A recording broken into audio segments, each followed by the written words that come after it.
Tanuja,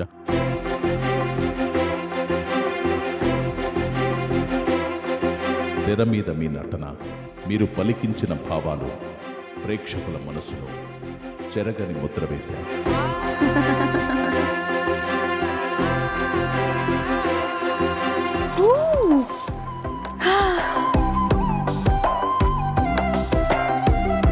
big boss ఇల్లు మీకు పరిచయం లేని ప్రదేశం, నటనకు ఆస్కారం లేని చోటు.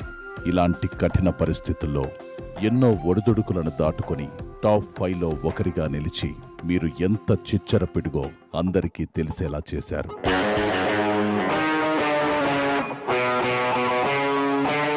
చిన్న విషయానికి మనసు నొచ్చుకునే దూదిలాంటి సున్నితత్వం, కథన రంగంలో విరుచుకుపడే శివంగి లాంటి ధీరత్వం, కత్తికి రెండు వైపులా పదునైనది మీ